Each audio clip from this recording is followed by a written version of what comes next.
Paglabas ng church, grabe sobrang lakas ng ulan. Buti na lang, katapat ng SM yung church namin. Kaya ang sabi ko, papasok na lang ako ng SM para at least libangin yung sarili ko, magtingin-tingin habang inaantay ko na tumigil ang ulan. Kasi guys, grabe sobrang lakas ng ulan. At dahil mag-isa ako, maglilibot-libot na lang muna ako. At napadpad nga ako dito sa Starbucks. Gusto kong pumasok kaso nga lang biglang nagkwenta yung utak ko na sabi ko ang mahal ng kape dito, pwede na akong kumain sa inasal. Actually, hindi talaga yun ang iniisip ko. Kasi baka pag pumasok ako at kape lang ang in-order ko, ang isipin nila single yan kaya kape na lang nagpapainit sa kanya. Charis. Sobrang daming ang tao dito sa loob ng SM ngayon kasi sobrang lakas talaga ng ulan, parang bumabagyo actually. At bigla ko ang naisip na pumunta sa rooftop para at least sana mag-relax doon kasi mag-isa naman ako. Pero shoota, grabe ang lakas ng ulan tsaka hangin. Kulang na lang, tangayin ako papunta sa'yo, Charis. Kung hindi sana malakas ang hangin, maganda talagang tumambay dito at mag-relax.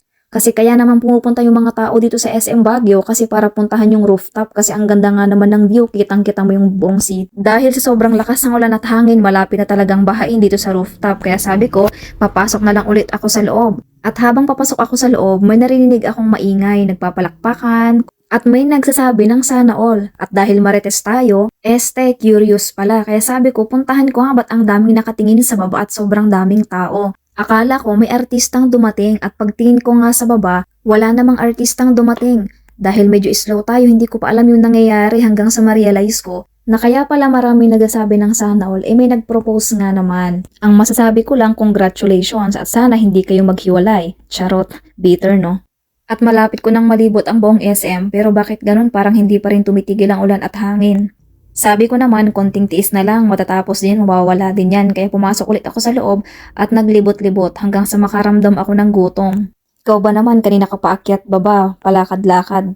Kitang-kita yung lakas ng hangin tsaka ulan kasi halos buong floor ng loob ng SM is basang-basa talaga. Kaya ingat-ingat talaga sa mga naglalakad kasi nga pwedeng madulas. At habang pababa ako, nag-iisip na ako kung saan ako kakain. Yung akala mo na makakatipid ka kasi hindi ka na magda-taxi pa uwi, maling akala pala. Kasi baka nakakalimutan mo na sa SM ka, andito lahat ng distraction. Buti na lang ang hawak ko, pangkain lang talaga. Papunta na nga ako sa kakainan ko pero bigla akong nasabit kasi first time ko lang makakita na parang may sinihan dito sa labas. Ayan nga, mayroong pinapanood na live ata na basketball. Ewan ko kung anong season yan pero nakakatuwa lang kasi ginagawa ng SM lahat ng paraan para malibang yung mga tao, no? At andito na nga ako sa Hawker Chan, isang Singaporean restaurant. Masarap dito kasi na-try ko na. Kaya binabalik-balikan ko. Kaya ka siguro hindi binalikan kasi hindi ka masarap, no? Charis. Pag nakakain ka dito, para ka na rin kumain ng Singaporean food.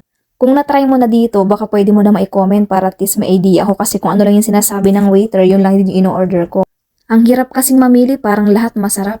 At ito ang kanilang menu, hindi naman masyadong kamahalan at hindi rin siya masyadong mura. Sakto lang, afford na afford mo. Pinakita ko lang sa inyo yung menu pero actually naka-order na ako. Nakalimutan ko nga kung ano yung order ko, kung seafood laksa ba yun. Basta soup siya na mayroong chicken at mayroong noodles. At dumating na nga ang ating order. Actually, ito talagang pinili ko kasi sobrang lamig nga, saktong-sakto sa panahon, ang lakas ng hangin tsaka ulan. Kaya masarap kumain ng may sabaw. Nung last time kasi na kumain kami dito, ito ang in-order ng kasama ko. Ako kasi meal ang in-order ko kaya hindi ko siya natikman pero sabi niya, ang sarap sobra, next time itry mo. Kaya tinry ko siya ngayon.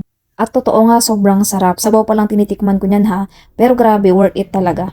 Yung sabaw talaga ang nagpasarap, sobrang linamnam, para siyang may milk or something, cream, ganyan. Sabi ko, tatagalan ko talagang kumain para pagkatapos kong kumain siguro wala ng ulan tsaka wala ng hangin.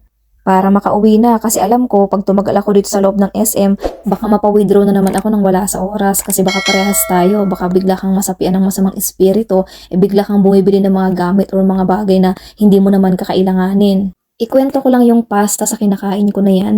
Para siyang pasta ng spaghetti na half cook, ganun yung style niya sa akin sa panlasa ko. Para sa akin parang mas masarap pag medyo naluto siya kasi parang na half cook siya. Medyo matigas pero baka ganun talaga yung serving nila. Kung nakatry ka na dito, baka pwede ka namang mag-suggest or i-comment mo kung ano yung na-try mo na dito na masarap para sa'yo. Baka pwede ko rin i-try next time. At dahil tapos na akong kumain, nakapag-decide na ako na umuwi na kasi alam ko hindi naman talaga hihina ang ulan or hihina ang hangin.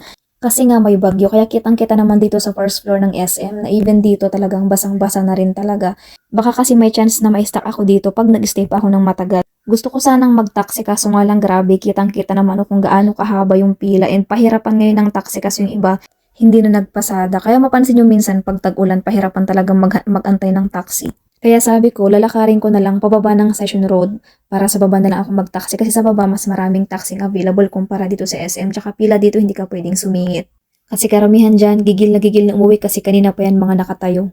At ito pababa na nga tayo, kitang-kita talaga yung sama ng panahon kasi grabe yung fogs, medyo malakas yung hangin, tsaka medyo malakas din yung ulan dyan. Akala mo lang walang nakikita pero actually umuulan talaga dyan. Ewan ko lang kung nasa unahan na to ba't parang hindi sila tinatamaan ng ulan tsaka hangin. Pero samantalang ako grabe oh, kitang-kita talagang kung hindi mo hawakan yung payong mo itatangay talaga siya. So hanggang dito na lang po kasi hindi na talaga kaya ng powers ko ang mag-video pa kasi medyo malakas ang hangin. See you sa next video natin. Thank you for watching.